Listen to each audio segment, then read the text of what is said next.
record, but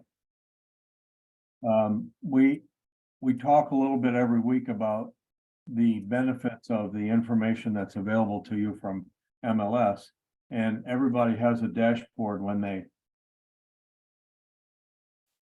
log in.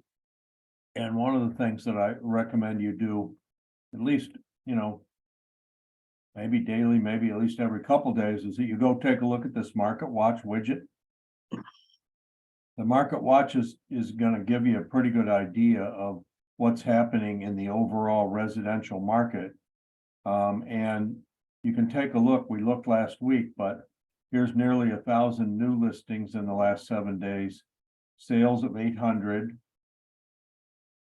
Pendings 1,000. And look at price decreases, 1,021. So between new listings 950 and price decreases, which essentially are new listings because they're properties for sale in the market that have been repositioned. These are all new opportunities that are, and that market activity really since Ian has picked up quite a bit. Some of it obviously is damaged properties. A lot of it is just the market is still very active. And what we're seeing is, remember, these are all hyperlinked, but take a look at these properties. You can obviously sort this by whatever you like, but you can see that the price increases, some of them are just teasers, but a lot of them are 3%, 3%, 8%, 6%. So there's a lot of decreases going on from the original list prices as people start to reposition themselves and try to get more activity in the market. Obviously, overall, the new listings and price reductions coming in the market, quite active. Sales, not quite as good as they were back in 21 and 22. But by the end of 22, we started to slow down. So now we're starting to see year-over-year comparisons that are showing increasing days on market. We'll take a look at that in just a few minutes. Quite a bit of difference between the list price and the sell price. So what that's telling you is that buyers have flexibility, that they can work a little bit with the seller on price. I see a lot of contracts coming through that have seller concessions. So while appraisals are still holding up pretty well, a lot of people say, well, I'll pay you full price, but I want a $10,000 or $15,000 seller concession toward my buyer's closing costs.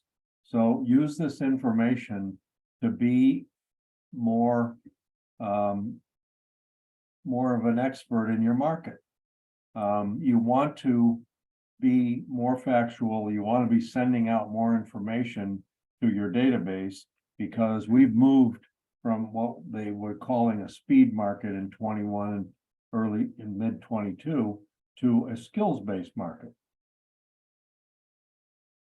So a seller is more likely to work with you if you have knowledge of the market. And you can go in now, and if you want to take a look at market activity, you can look at single-family homes in Naples. You can narrow this down quite a bit. You can go into a particular development or a particular geo area, and you can save that. And now you can take a look at that in the last 7 days in the Naples market. 134 listings, 103 sold, 164 pending, and 111 price. That's a market that's, although we aren't selling at the rate that we were, there's still quite a few sales relative to what's coming on the market.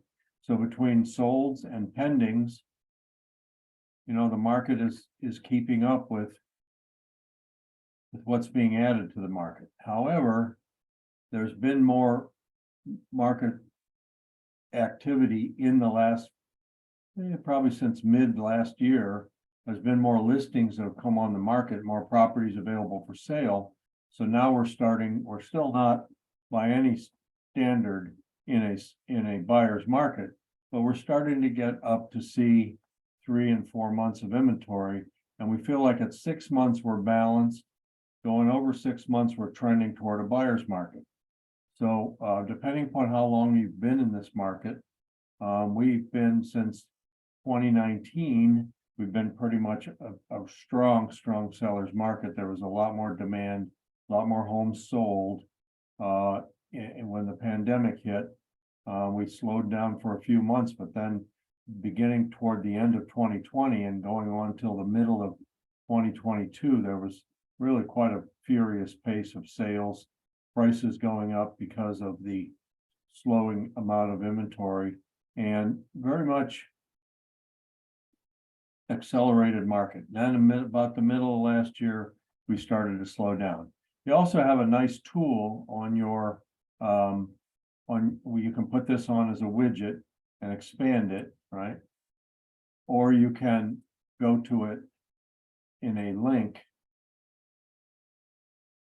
down here where it will say InfoSparks. Okay. Can everybody see that okay? All right, so if you haven't used InfoSparks, the board runs some training classes on it, but also I'd be glad to do a class on it also. It's a very powerful tool. You can look at overall Naples market. What we tend to do is we tend to look at Collier County, and then we also look at Lee County.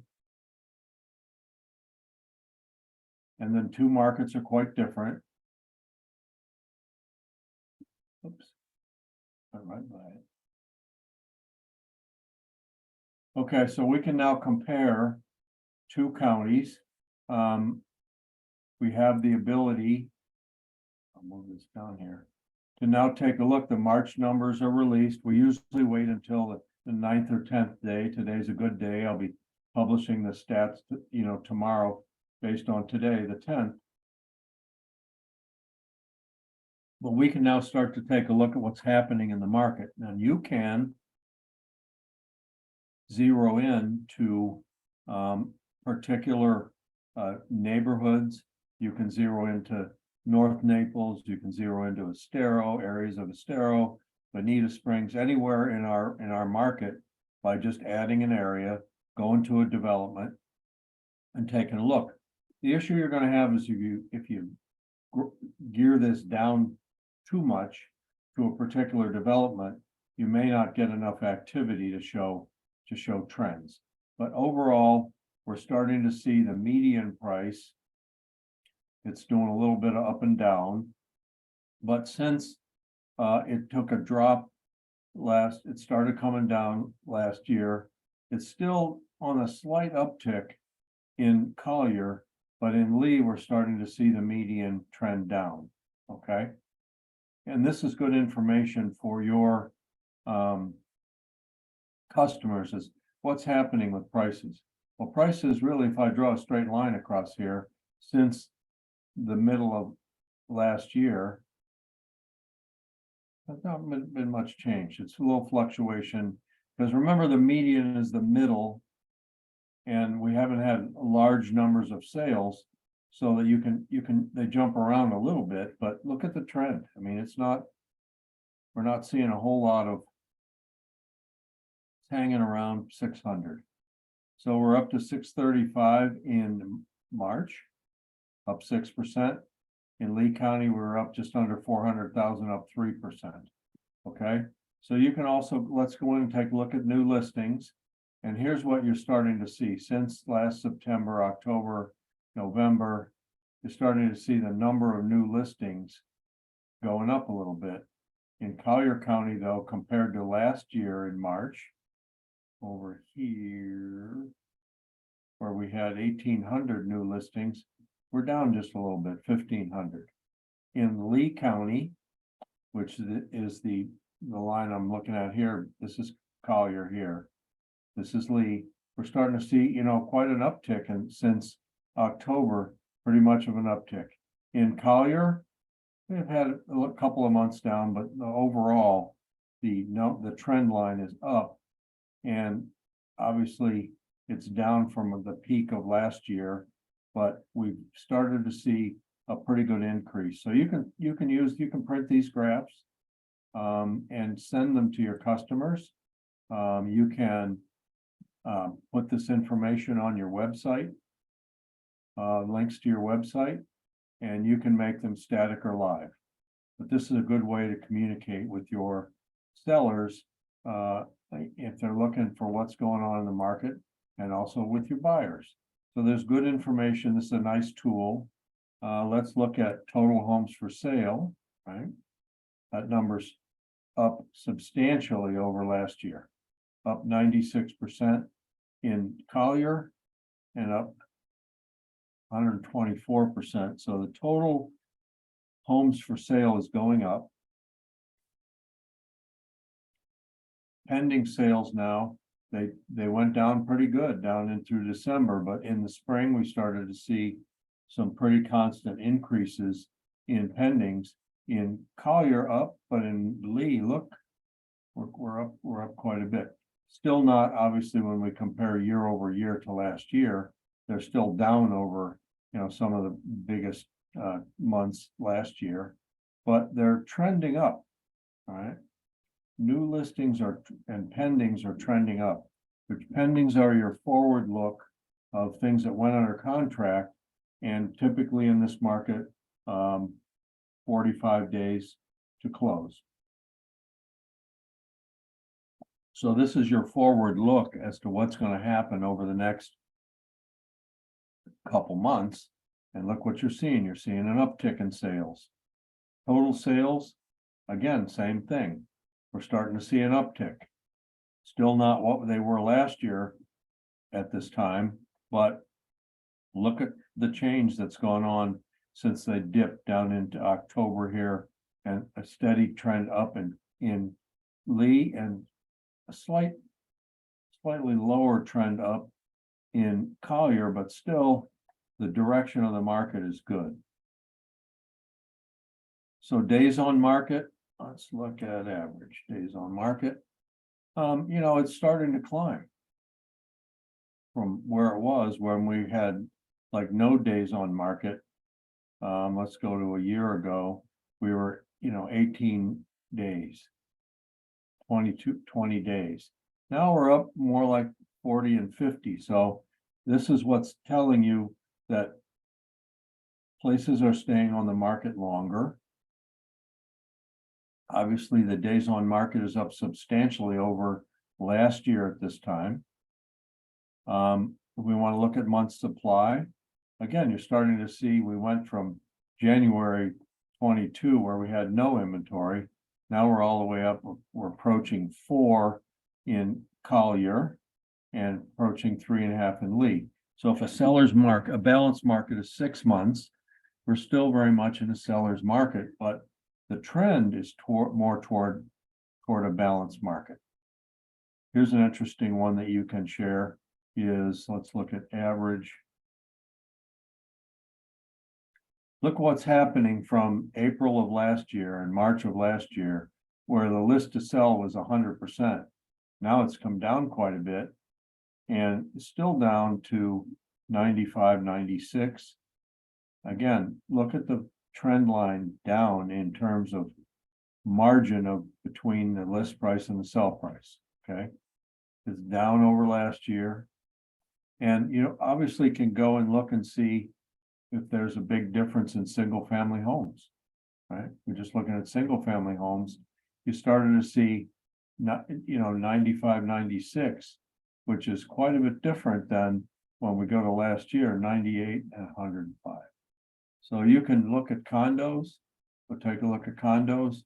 In condos, again, 96 trending up a little bit, not quite as far down as single family homes, but overall, list to sell that's giving you an idea that there's some flexibility in the market. There's a little bit of negotiating room, and quite a bit of a different market than this time last year.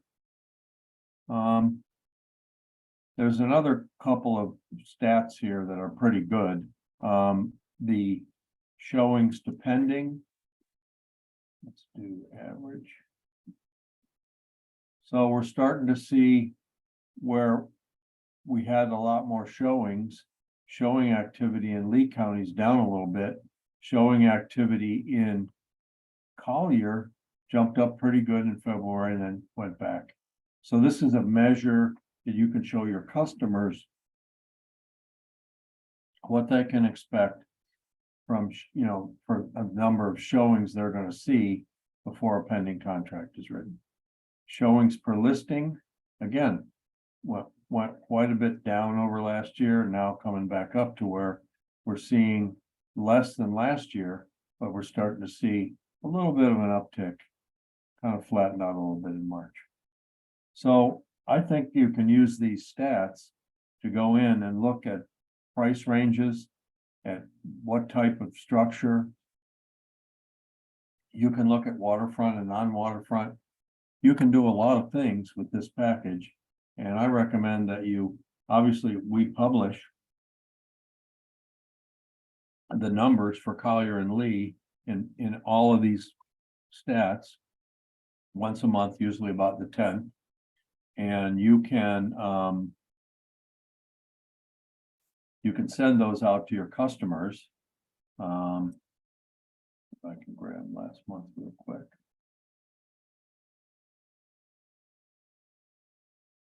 Nope, too far.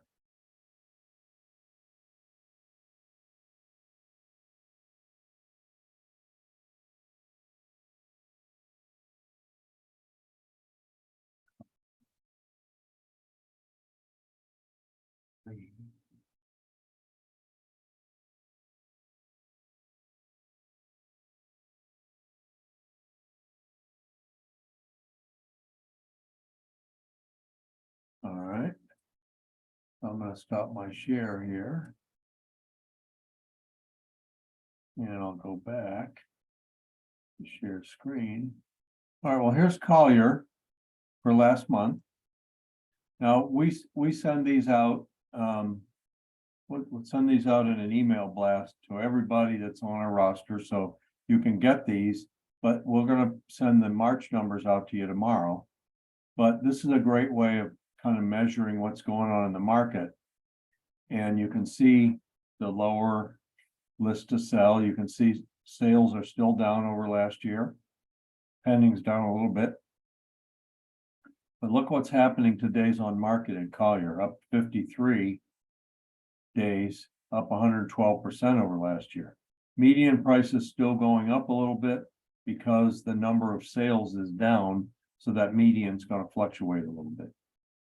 One of the things we've been showing you lately is not only how many months supply, but the converse, or the difference in that is called absorption. Okay, so if it's a 25% absorption, generally that means that 1 in 4 listings will sell in a month period. All right, that absorption rate was close to 100 back in the heyday, meaning almost everything that came on the market was sold. Now you can see it's dipped quite a bit as sales have gone down, pendings have gone down, and now the absorption's gone down. So it's important we added this absorption because sometimes a seller doesn't really relate to 3.1 months, but they might relate to the fact that 25% absorption means 1 out of 4 houses selling in a given month period. So that's, once we can look at Lee real quick here. But I want you to know that these stats are pretty important. Share my screen with Lee to be able to learn to relate to your customers what's going on in the market. So if you can send this out to your database, and you know, if they're turning on the nightly news every night, they're getting a much different message on a national level, because as you move out west, the market's not as good. clearly the weather and the forest fires and everything has had a little bit of a negative effect. Obviously, the tornadoes are horrific. So even though we had Ian, we're recovering pretty steadily from Ian. So the housing market's different around the country. And ours, although it's not as good as it was a year ago, when we go back and start looking at pre-pandemic numbers, 2019, we're doing pretty good. We're doing about where we were in 2019. So here in Lee, the days on market up a little bit, but not quite as much as Collier. New listings up, pendings down slightly. Sales still down quite a bit over last year. And so, you know, what the bottom line in all this is prices aren't changing a whole lot, but volume is. And that means, you know, in the heyday of 2021, the total unit sales was up over 6 million in the US. And this year it's expected to be just slightly over 4.1, 4.2. So that's a huge drop. Offset a little bit by the fact that prices they're not going up rapidly, but they're still holding, maybe going up in some neighborhoods. It's still very neighborhood sensitive based on supply. But you notice that the absorption numbers in Lee County are quite a bit better than they were in Collier. So take these numbers and use them. We also have some 15-month charts that we will send you tomorrow based on March numbers. Share these with your database and hopefully this will help you to build and maintain your relationships with your customers. All right. So today is FARBAR Day, and we talked quite a bit about NABOR, but today we're going to delve into the FARBAR contract and talk a little bit about best practices with FARBAR. So with that being said, here is FARBAR. Jeff, where do we find the FARBAR contracts? Oh, that's Florida. That's Florida Realtors. Is that the same as FARBAR? Yes, Florida Realtors stands for the Florida Realtors and Florida Bar. There are two Florida Realtors contracts. The most widely used is the one called FARBAR, which is this one here, right? There is a Florida Realtors contract called the Contract for Residential Sale and Purchase, called the CRISP. It's maintained by Florida Realtors and not very widely used anymore. Most of the time when you see it, it's because somebody picked the wrong contract out of the library. But it is a little bit different than this FARBAR contract in some respects, especially in some of the inspection items, and the flow of the contract is quite a bit different. So let me drop this down a little bit. Let's go. There we go. So where do we find these, Jeff? It should be in your DocuSign, or using DocuSign or .loop. It should be in your library under the Florida Realtor forms. And if it's not, then you have a configuration problem with your DocuSign where you need to put in your NERDS number, and then it should allow you to pick. You need the Naples area board forms, and you need the FARBAR forms. If you haven't been able to find them in there, then we need to get with you and fix your DocuSign profile to get all of the forms available to you. Yeah, I'm actually okay in my DocuSign. It's just that I was wondering if there's a website that those are on, because, you know, Naples area board has the NABOR. Yep. And so The only thing you can do, I can stop my share here real quick and show you where you can go on. Let's see, I have to get out of here, share. Let me go back to Matrix. See where it says Form Simplicity? Can you see that okay? Or not? Let me make sure I can show you the right screen here. Can you see that now on your dashboard? Yes? Mm-hmm. Okay. So right here is Form Simplicity. Every MLS member has a subscription to Form Simplicity. And Form Simplicity does have in it. Can you see that where it says Florida Realtors, or do I need to reshare? Oh, yeah, I see that. Okay, so now you can go in here. I actually use Form Simplicity when I'm working on a contract with an agent.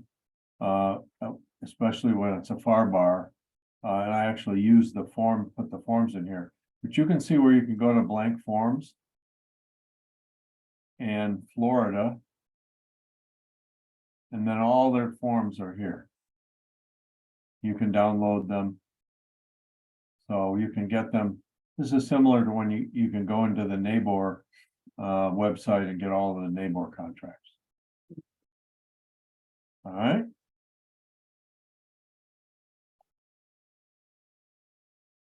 So Jeff, question, so that form you just showed us that said Florida Realtors, that one we'll be able to find it there where you just showed us? Yep.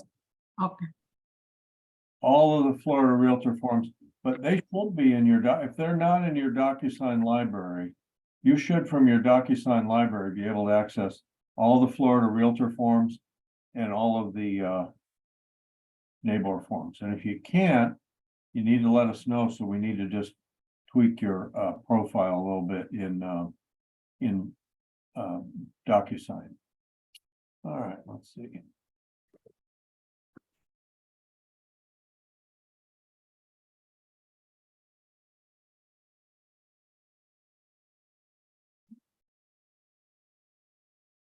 Oh, good. It tells me what I'm sharing, so I don't have to ask. Nice.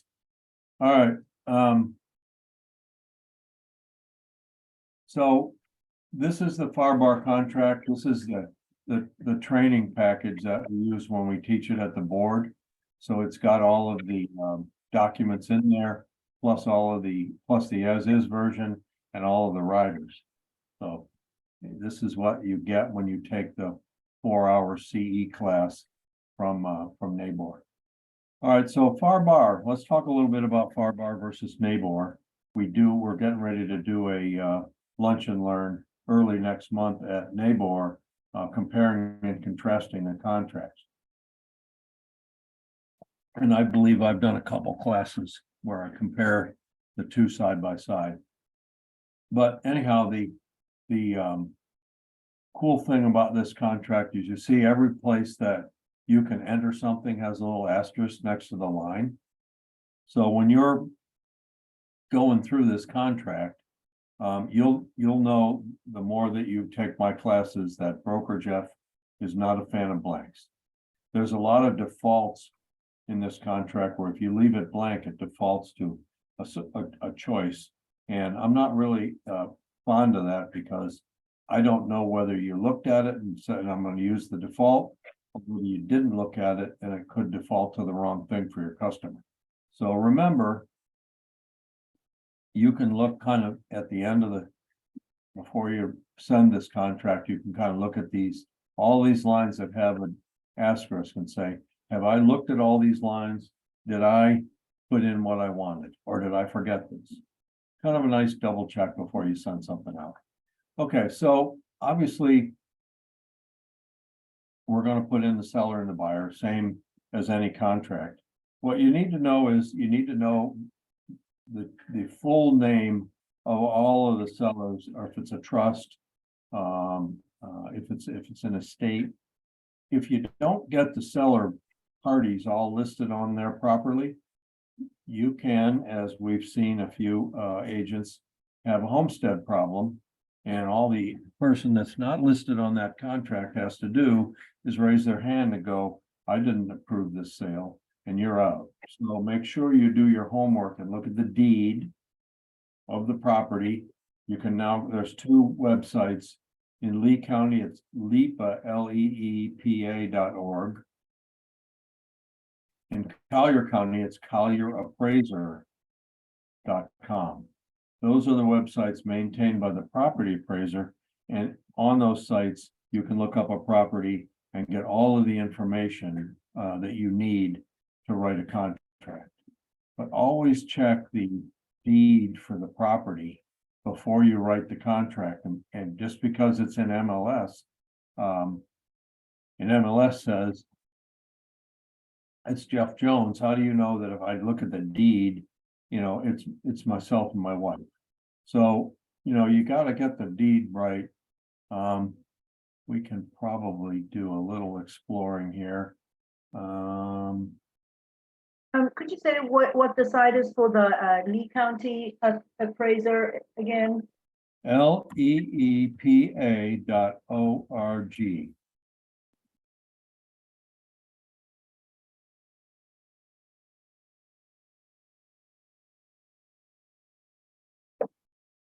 And we're gonna go to that site here. We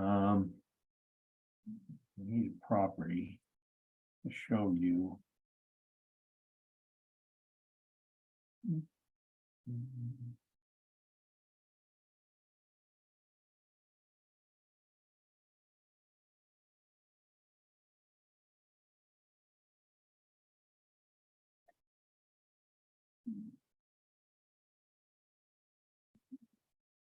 All right, so I'll just pick a property here that we can look up.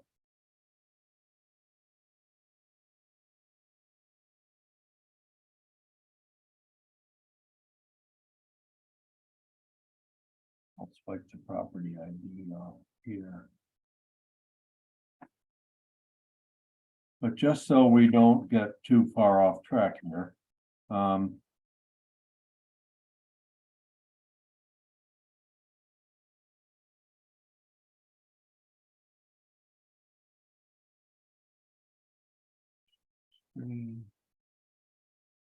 okay, so the first thing you do, if you're looking up a property in Lee County, you can see that the property ID number is quite a bit different than Collier, but you want to copy that.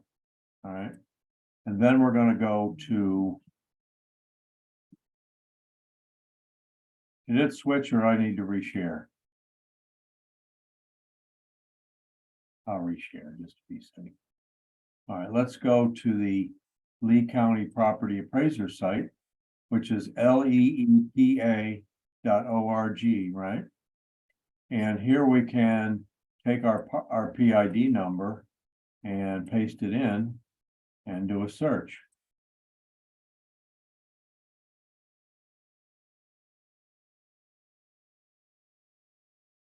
See if I got it in there. Whoops.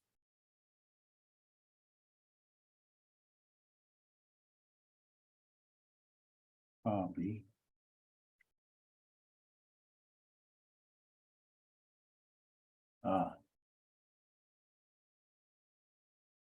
That got it. Okay, all right.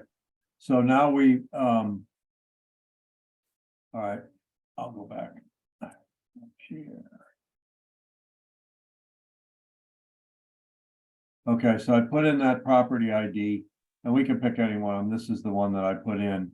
But you can see that when you put in that PID that you got off of your MLS sheet, right? You can take a look at the parcel details. You can look at a number of different things. This is a little more robust than the Collier Appraiser site, okay? But it does have in it the owner of record, right? And the site address. And it has all of the information you need here. And as I come on down, it will show you all of the various aspects of that property, okay? Let's say if we want to look at the deed.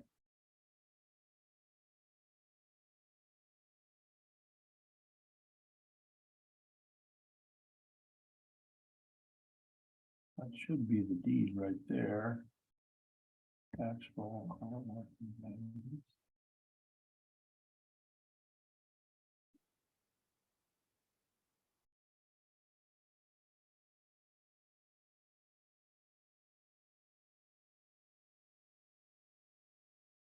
There we go. Okay, so this is the. Did it follow or are you looking at a warranty deed? Yes?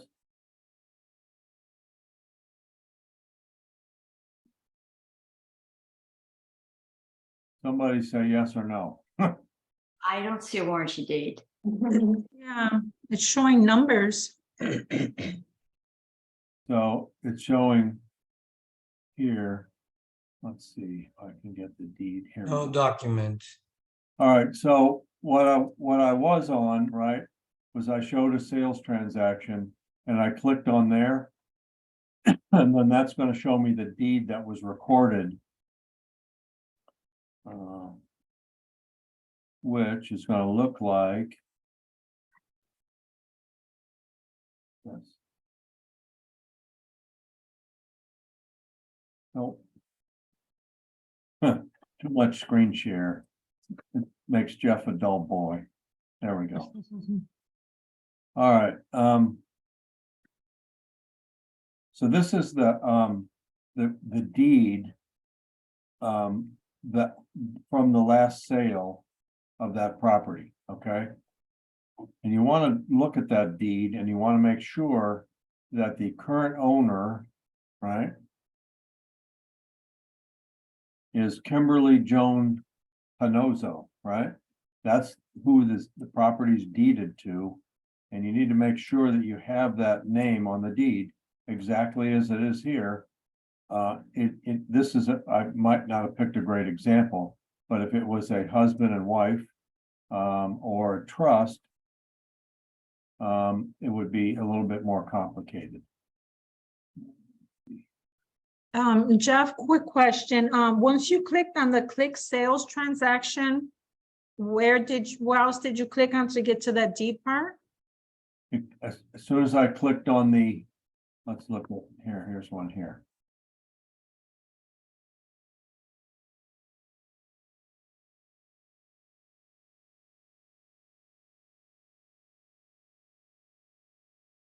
All right, so I got a different property here to show you.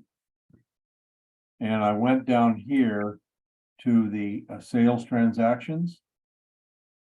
And I went to the last, you can see that there are several here that are just Scrivener's error, Scrivener changes and that sort of thing. But I can go here to the last deed.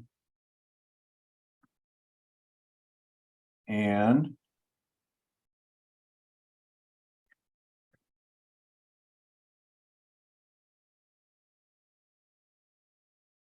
nope, wrong deed. I got too many screens here and too little time.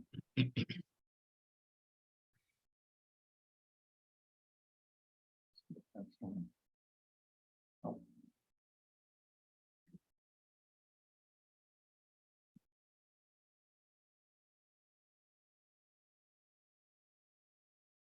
Okay, this is a more complicated deed, right? And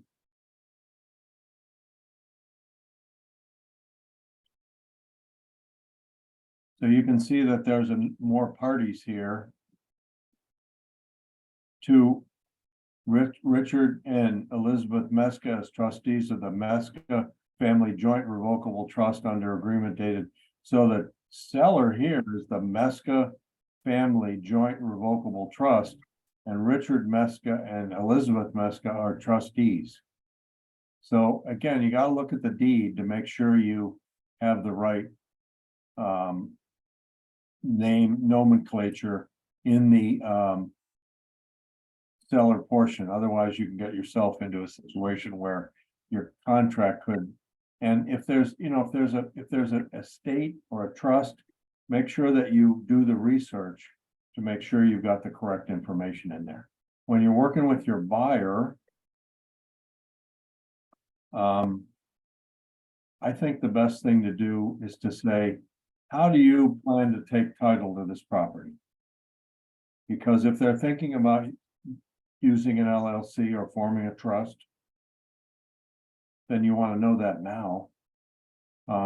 If it's just me and my significant other, and here's our full names, that's fine. But it's a good idea to start out with where the buyer envisions they're going to take title, and I'll show you in a couple minutes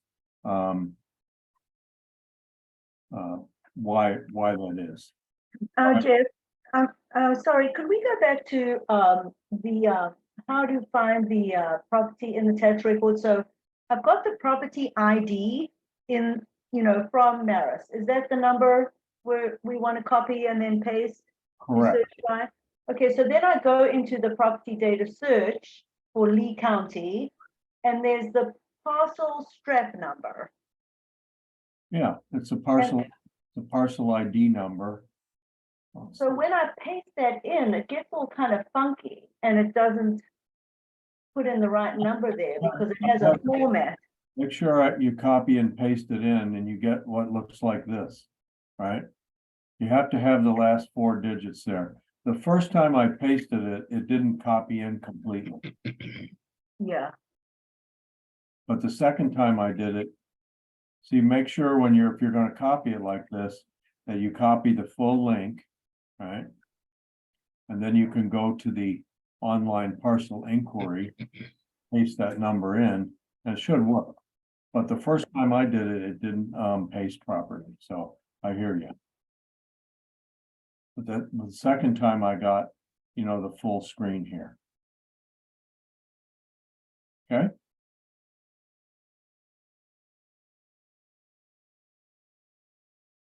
Let's go back to the contract, so I don't get you off on a bunny trail.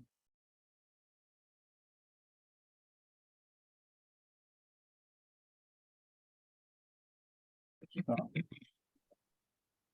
back to the contract. There we go. All right. So obviously off of that printout that we just showed you, you can get all this information. You want the proper legal description. And here's a couple of differences, pretty significant differences between Farbar and Nabor, is the list of personal property and real property that are listed in the contract are much more generic and much more limited in terms of the number of things they list. Okay, so be careful here that you make sure you define exactly what the buyer is looking for when you're writing this contract. And there are, if you look at paragraph D between 15 and 20, do you see washer dryers? I don't. So in many markets, people take their refrigerator and their washer dryer with them because they're personal items. But in our market, which is more resort, you oftentimes see all the appliances plus the washer dryer. So if on line 21 with that little asterisk there, you're like, ooh, I gotta put the washer dryer in here. Because what happens if I go to my walkthrough and there is no washer dryer? And the buyer was expecting a washer dryer. Maybe a trip to Best Buy for you, not recommended. Make sure you understand exactly what's conveying with the property. If it is financing, you can only put a limited number of things on there. You can put washer dryer on there, but you can't put furniture, fixtures, all kinds of things, because the lender will likely come back to you and say, sorry, I'm not financing chairs and tables and silverware. So you're going to need to do that on a separate purchase agreement. You can't write an addendum and then not send it to the lender. You're going to have to do a separate purchase agreement. And that's the only way you can truly convey items other than these basic items, especially when you get into turnkey, partially furnished, that sort of thing. You need a list. And you need the buyer and seller to sign off on it. And if it's financing, it doesn't need to be referenced in this contract because the lender will probably ask you to take it out. Some lenders won't, but majority will. Okay, so be careful in this part of the Farbar contract to make sure you define exactly. You see television mounting hardware, you need TVs and things like that and washer dryers. You can list them there, but if the list is too long, the lender might say, wait a minute. There's too much in there. I'm loaning on the residence, not on the property. So be prepared to make a separate list that can be agreed upon by buyer and seller. So the other thing that I talk about that I see on these lines are You know, in tennis, love means nothing. 15 love, 30 love, 40 love game. In real estate, furnished, turnkey, as per MLS, all of those things mean nothing until there's a list that's backed up, that's agreed on by buyer and seller. And if you want to create drama, then put the word turnkey in there and go to your walkthrough, and the buyer goes, so wait a minute, what about this on the, what about that painting that was over there? What about this? What about that? And if you don't have a list, you don't have any coverage. The seller has taken what they want to take, the buyer is expecting something different, and now you have drama. So be careful with this part of the contract. It's very important for you to have an understanding and your buyer to have an understanding of exactly what they expect when they go to that walkthrough inspection right before closing. Fire bar is a much more Spartan definition. Nabor has quite a few more things in there, especially as it relates to electronics and home automation. The iPad that's hanging on the wall that drives the lighting and the air conditioning, all of those things need to be delineated to make sure that the buyer gets what they're looking for and the seller agrees to leave it there for them. I think that a couple of differences here in the Nabor contract, buyer default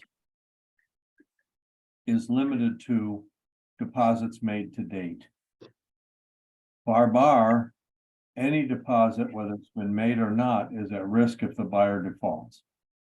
So if your buyer puts a modest down payment down on Nabor and then puts a larger down payment down second, they can do so after the due diligence period.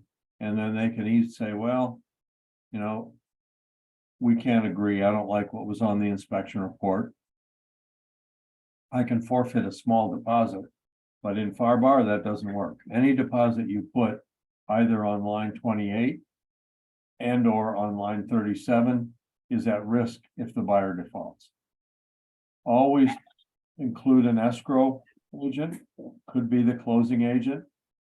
Remember, in Lee County, the tradition is seller picks and seller pays the title insurance. Seller picks the title company. This is generally a good place to put that seller's choice because they'll be holding the escrow when the buyer makes their deposit. Buyer picks and buyer pays. This is generally your buyer's title company. If they haven't chosen one, for example, our title company will hold escrow. They don't like to do it, but they'll be glad to do it if you don't have a title company. But it has to have something in there by Florida law. There was a ton of fraudulent escrow agent situations back in 2005, 6, and 7. And the state said, nope, that's a felony. You start holding people's money and don't properly account for it. You're not a true escrow agent. So make sure you fill in those lines. If there's financing on line 39, that's the amount that your buyer is protected for if they can't get their loan. Line 45, remember that in order for a contract to be valid and binding, it has to be accepted and delivered to all parties on or before that date. So make sure you give your seller some time if you're a buyer submitting this contract. Because if that time's too short, the seller responds to you after that time is passed, you don't have a contract.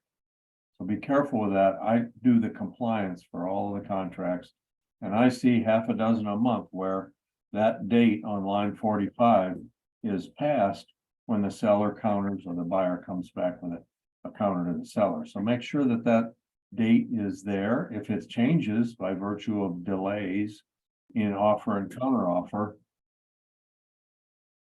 change it. Have everybody initial. The 2 days, remember, there's 2 days for counter offers to be accepted and delivered.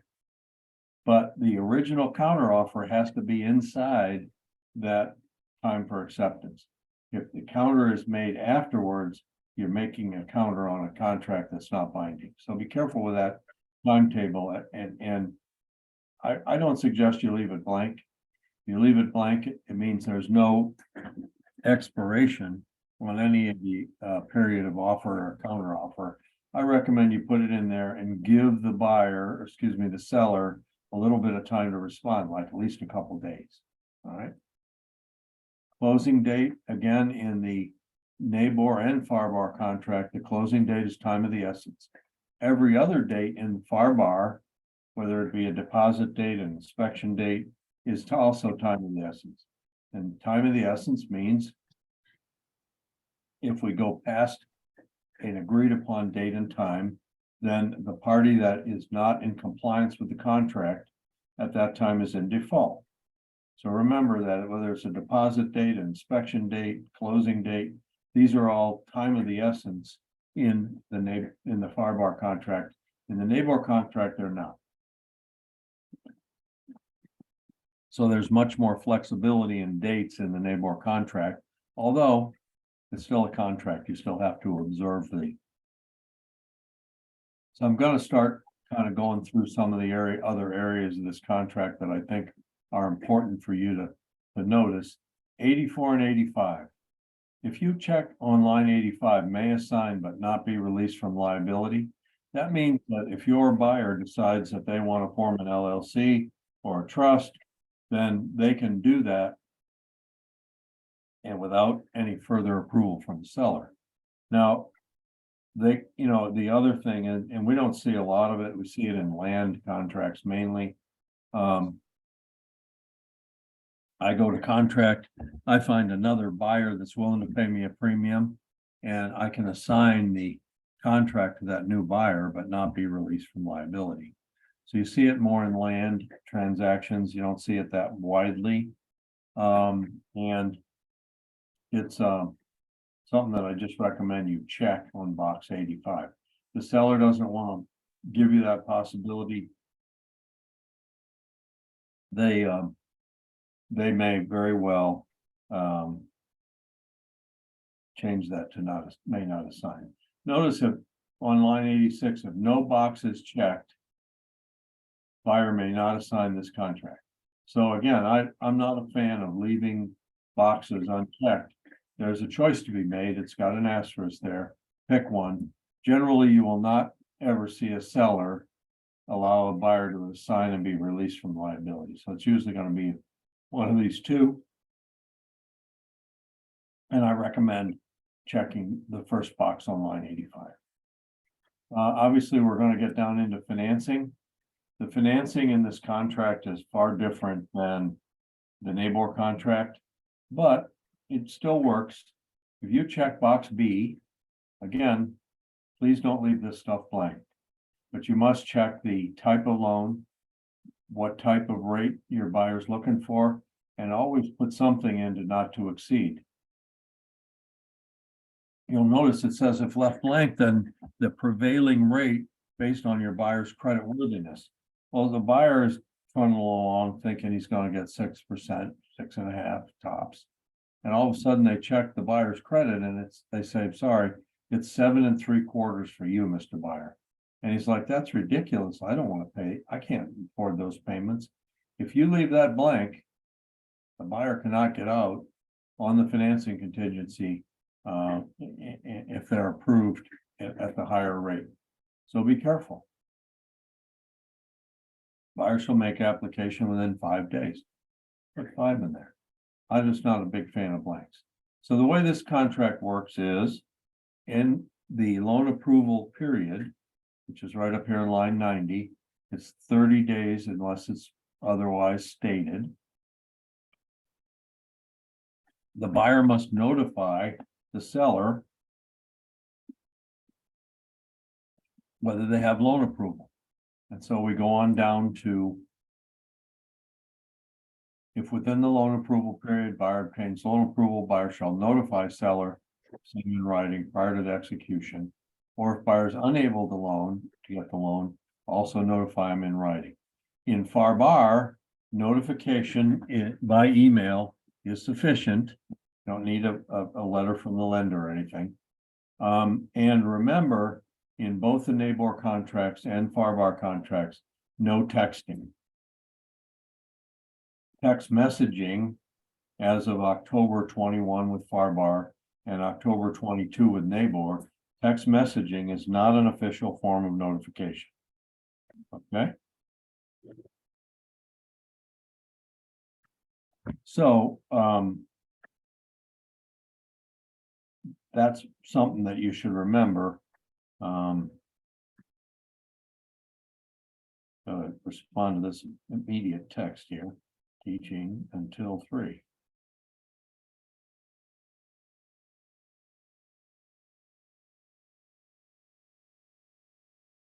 All right, so if the buyer is unable to obtain loan approval or cannot meet the conditions of the loan, the conditions may say, we'll approve your loan, but you have to put a new roof on or something like that. Then the buyer can simply notify the seller in writing, I can't get this loan, give me my money back, I'm going on. It's when the buyer fails to timely deliver any written notice, the seller has 3 days to cancel, or if the seller decides to move forward, the buyer's deposit is firm. So if the buyer notifies the seller that they have loan approval, or they fail to notify the seller and 3 days go by, the buyer's deposit is firm. There's no mortgage contingency waiver here. It's you got to notify the seller within the loan approval period, whether you're moving forward or you're not moving forward. And if you fail to notify them, the seller has a 3-day window to cancel, or he can move forward. He or she can move forward, and your buyer's deposit is firm, i.e. non-refundable. So you have to be careful here in that you kind of calendar these dates. Because if everything's time of the essence, you need to make out a calendar with your buyer and circle these key dates, and then maybe put a little reminder for you a day or two ahead. Hey, we have a loan approval coming up Wednesday. Where are you? What do you stand? What are you doing? So you don't end up in a default situation or end up having your buyer's deposit go firm when they didn't intend for that. So be careful with dates in this contract. All right, so now we go into closing costs that are expected by the seller.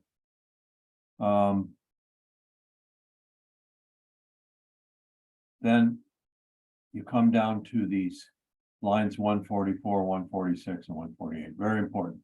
Okay, so the FARBAR repair process is much different than NABOR, and it's breaking the repair process down into 3 buckets: general repairs, wood destroying organisms, and permits. Oh, permits, liens, anything against the property.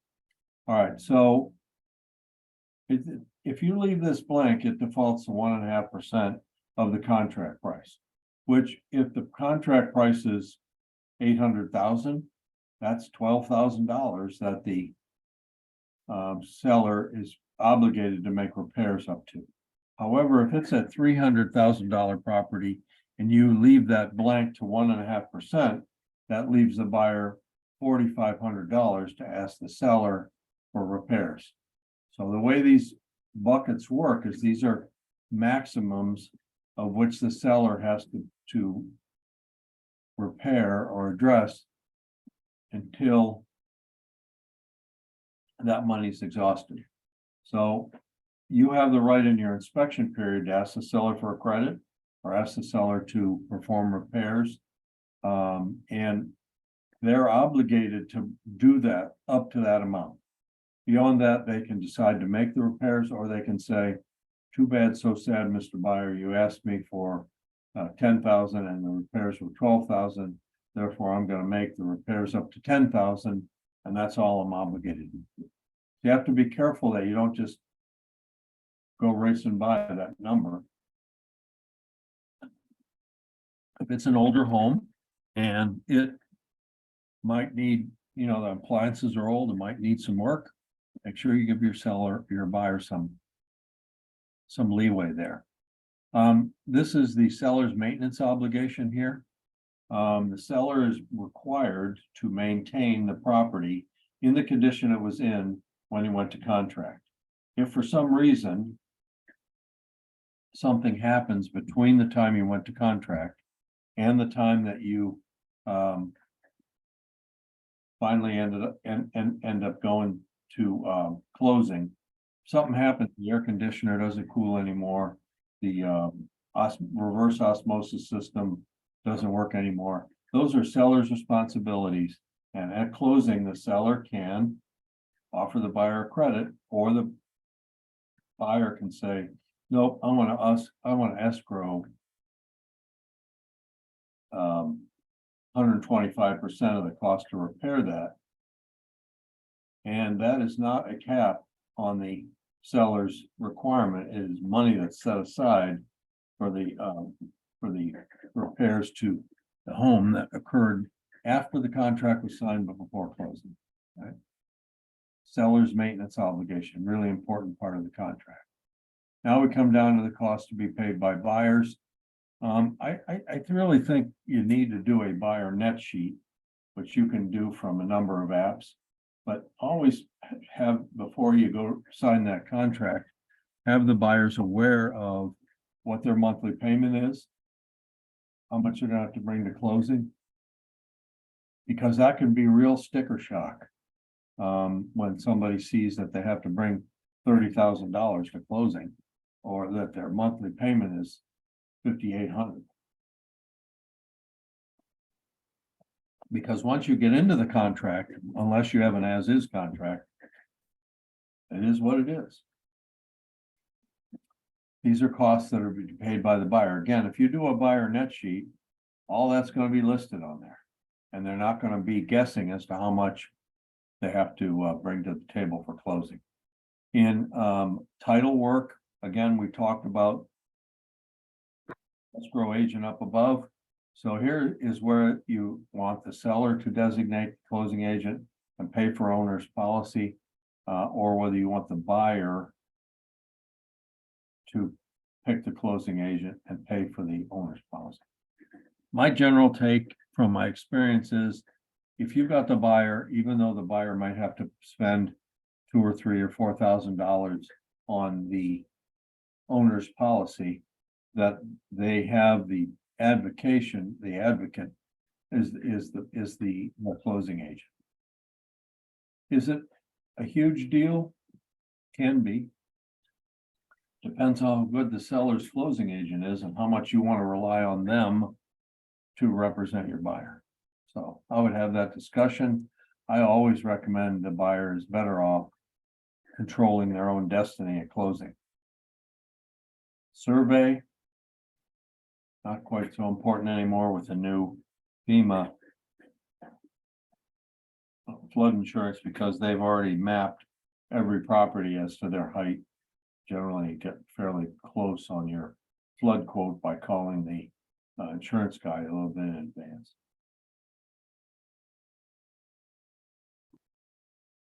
All righty then. 241. Let's see what else we can do. Obviously, if you're in an HOA or a condo association, there's a rider that describes that. And that should be signed off by the buyer and seller. The seller's a foreign person, obviously FERPTA comes in. The only time that would affect your buyer is if the seller asks you to sign an exemption certificate stating that you'll live in the property for at least 50% of the time that it's occupied, and then they would grant that exception to the seller in terms of how much is withholding at closing. Always have your buyer talk to their financial advisor before considering signing that addendum.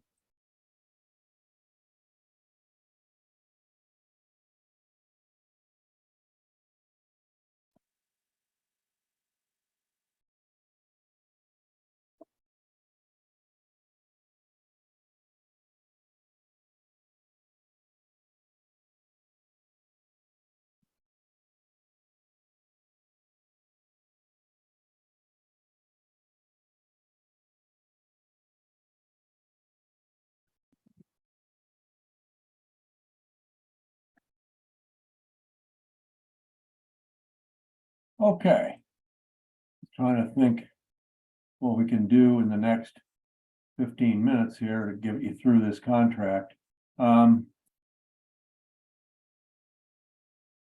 We talked about the inspection period and we talked about general inspection and how it works. In this part, you get a default of 15 days to your of your effective date there. And I don't like to see that less than 10. I see sellers bargaining that down to 7 and 5.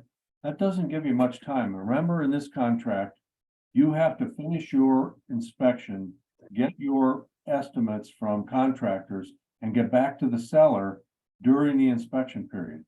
So if it's 10 days, it only takes a couple days usually to get an inspection and a report, but it could take you quite a little while to get estimates, and that has to be back to the seller by the end of your inspection period, okay? And if it's not, the seller can say, you didn't get back to me by the end of the inspection period, so therefore I'm not obligated to make any repairs or give you any credits. So be careful with that, and be careful not to let that get too, let that get to be too low. I think 10 days is a max. And buyers are able to be a little bit more, have a little more leverage in today's contract negotiations than they did when inventory was super low. So make sure you give your buyer time.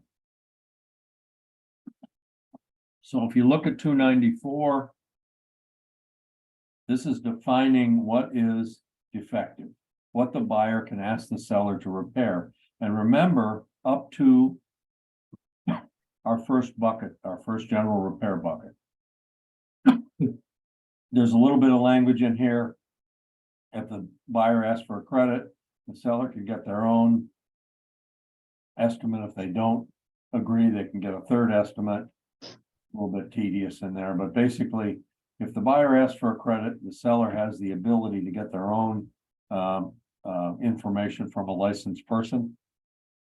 All of these repairs are required to be done by licensed professionals. And in this contract, you know, receipts are required from the, you know, documenting the repairs. In NABOR, your receipts aren't required, but you need to use licensed contractors. WDO, termites, permit inspection. So remember that the minute you go to contract, the title agent needs to run what's called a municipal lien search. And that usually takes 4 or 5 days, sometimes a little longer to run. But what that search will do is tell you if there's any open, expired permits, anything that's a challenge to the future of the ownership by the buyer in terms of a lien, in terms of a permit that hasn't been properly closed out, in terms of a CO that didn't get issued on a permit. This is all important for you to make sure that the buyer is not inheriting something that the seller or the previous seller did that wasn't properly documented, okay? Again, the cost to close the permit, that's that 1.5%. If it goes over that, the seller can elect to pay it, or the buyer has to give the seller a list of what he wants him to fix.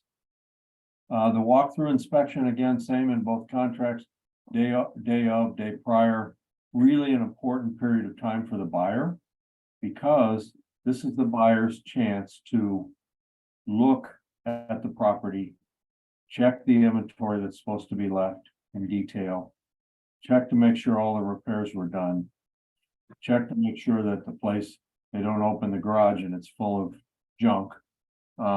So this is the buyer's chance to make sure and scrutinize the property to make sure that what they're getting is what they're expecting. And if the buyer were to call you and say, you know, Jeff, I'm sorry, I'm not going to be in town. Can you do the walkthrough for me?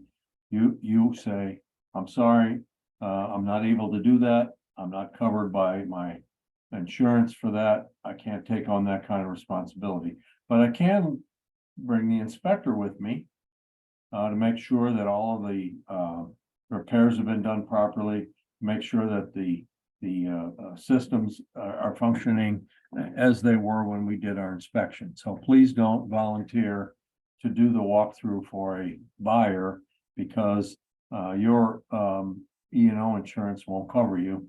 And if you miss something like, let's say the seller switched the Samsung washer and dryer, high-end washer and dryer for a base model, and you don't catch it, you're liable for that. So try not to get yourself in that position. This last paragraph, it just says all repairs and replacements, good work, manner, accordance to all requirements shall consist of materials of quality, and they're signing all warranties to the buyer. We talked about the escrow agent. There's a little bit of different language in default. Obviously, the buyer doesn't meet a deposit date, doesn't meet any of the dates they're required to perform in the contract. They can go be in default. The seller has the rights to their deposit.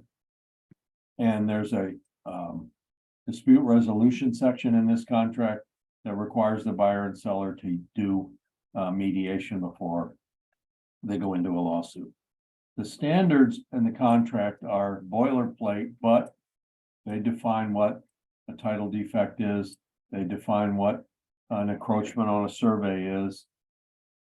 They define if there's leases, the seller at least 10 days needs to provide the information for the buyer to assume the leases that are in place. Remember, we had up in paragraph 8, if there were leases on the property, the buyer has the ability to look at those leases and decide whether they want to move forward. And if they want to move forward, the seller has to deliver to the buyer all of the details necessary for the buyers to take over that lease. All right. Estoppel letters basically verify that the tenant doesn't have any back rent or damages. That's important for the buyer to have those. And again, if you're using the seller's closing agent, you're kind of relying on the seller's closing agent to do all that for the buyer. And if you're willing to pay for your title insurance, you have as a buyer more control over the closing process. So that's always recommended. Time of the essence, we talked about every date in the contract is time of the essence. However, if it ends on a Saturday, Sunday, or national public holiday, by the way, Good Friday is not a national legal public holiday. So Good Friday was not a day that you could swing over on the deadline to Monday. But if it was a federal holiday or the observance of a federal holiday, then the deadline automatically moves to the next business day at midnight. The counting is all done in calendar days. So it's not business days, it's calendar days. And the only time it comes, a delay comes into play if it ends on a Saturday, Sunday, or national holiday. Remember, the effective date is day 0. And so you'll count from the day following the contract ratification by all parties. The day following that is day 1. So make sure you count your days by calendar and make sure if they end on a weekend or federal holiday that you bump the due date for a deposit or an inspection or to the following business day. The contract goes into some pretty good detail to define force majeure. The NABOR contract really basically is limited to what we call risk of loss. But in here, force majeure means all of these things. And the buyer has certain rights under this contract in the risk of loss paragraph to cancel the contract. Again, it's interesting that both of these contracts call for the closing to be done in the county where the property is. And we're seeing a lot more national title companies and out-of-state title companies try to get this business. But if they don't have an office located in the county, they really can't legally do a closing in Collier or Lee. That applies only to the East Coast.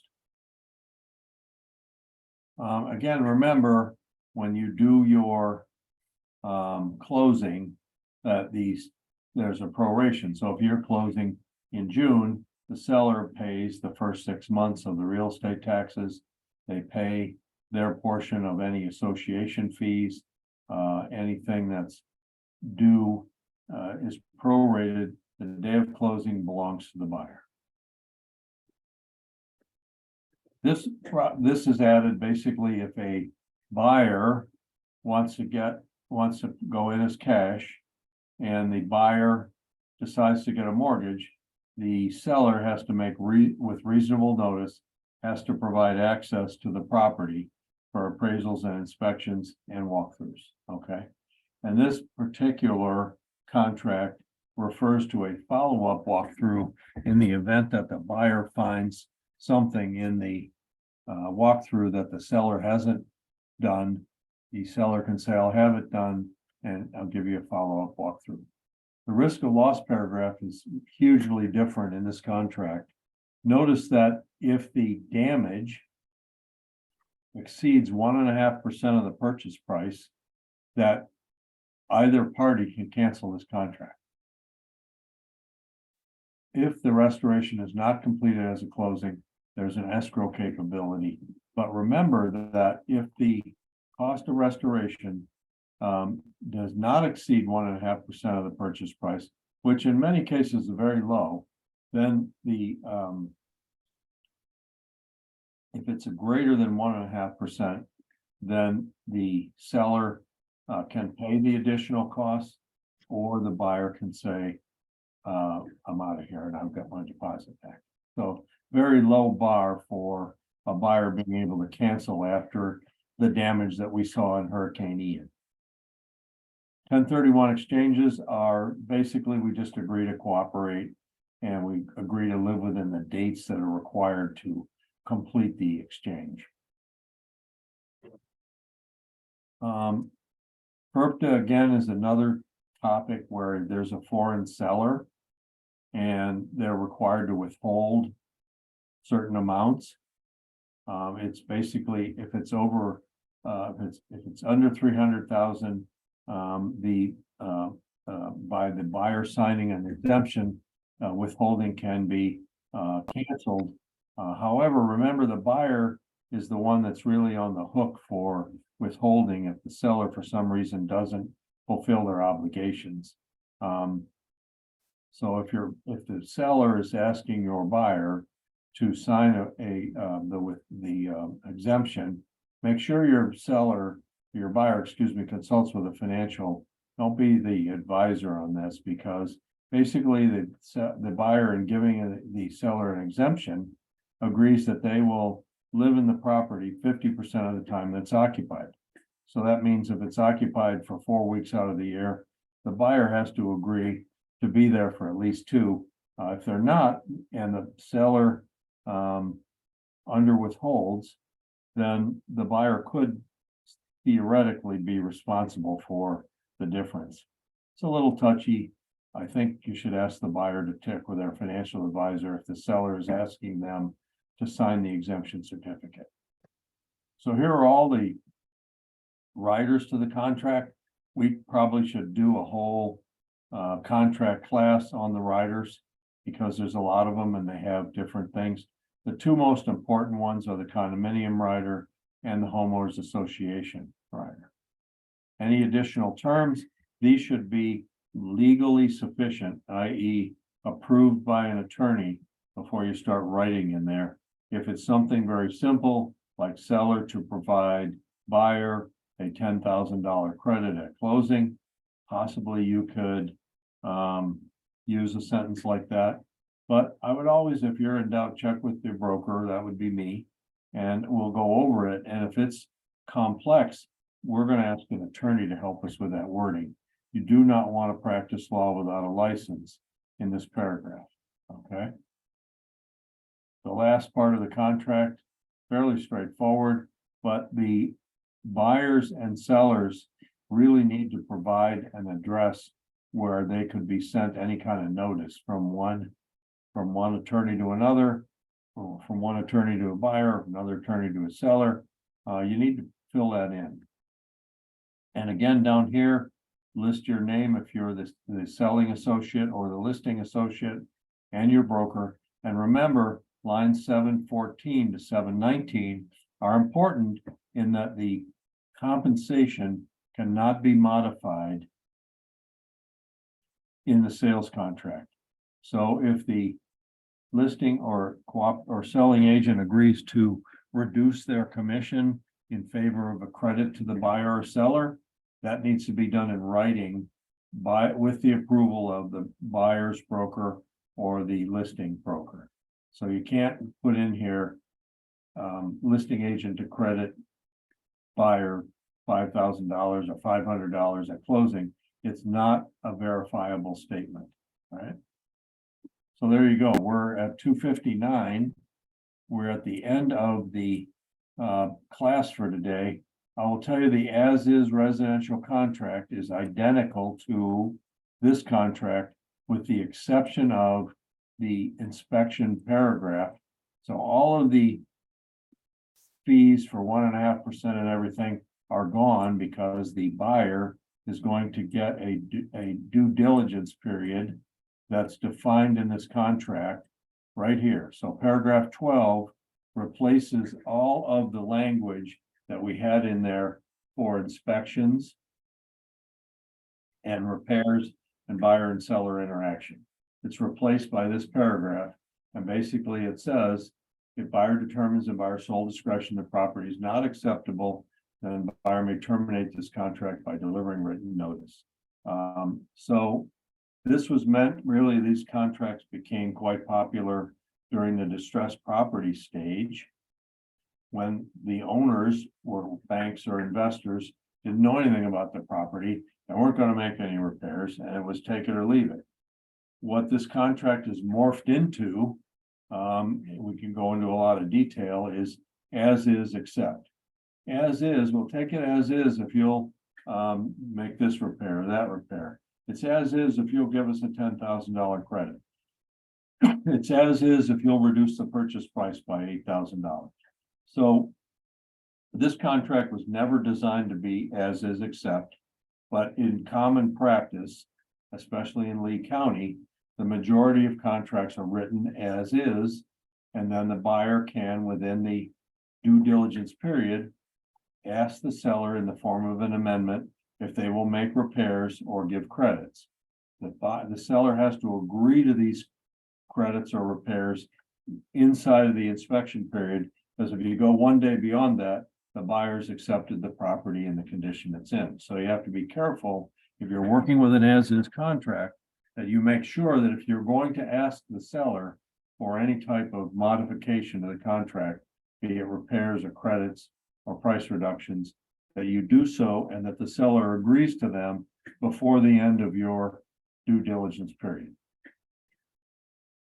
I'm not a big fan of as-is contracts because when you ask for a credit or you ask for repairs, there's nothing in the contract, as there is in the main contract, to talk about what's defective and what's cosmetic, to talk about the need to use licensed contractors and provide receipts.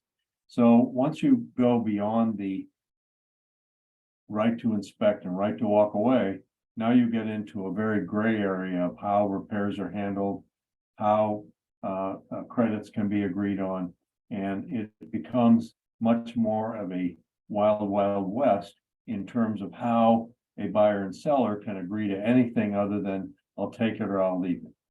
So you have to be very careful when you're working with a buyer in an as-is contract, and the buyer says, I want a new air conditioner, or I want a credit, or I want this or that repaired. Remember, you can ask the seller's under no obligation to do anything.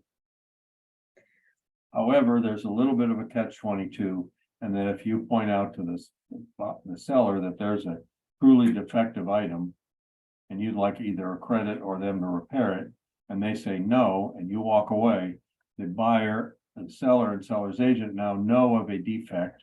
And under the real estate legal network, if they know of something that is defective, that's material and could affect the value of the property and is not readily observable, they must disclose it to the next buyer.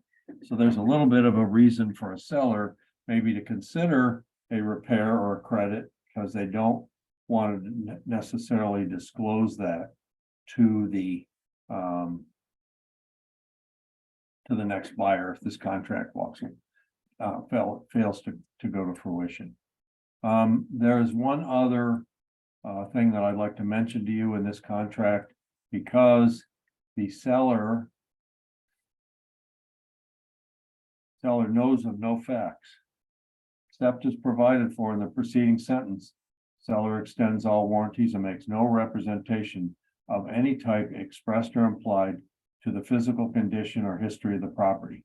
Okay, so if there's an open permit, or if there's a code violation or a lien, seller doesn't know about it and doesn't disclose it, and the buyer doesn't have some language in their contract that when that municipal lien search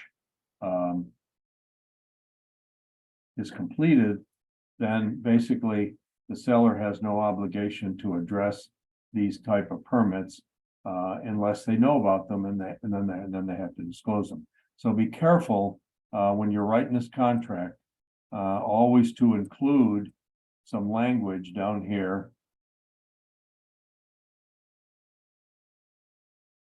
in the other terms and conditions. Again, this contract's all the same, but in here, we recommend that you put in the following language. And I'll give it to you here, and you can make it one sentence. You might want to copy it down, but it's very important to, let's see.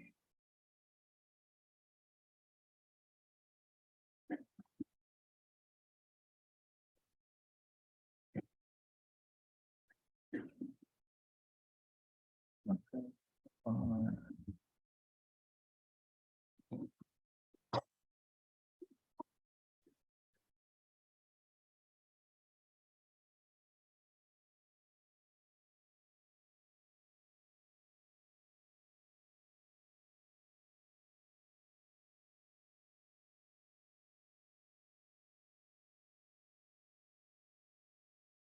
All right, so I'm going to share my screen here.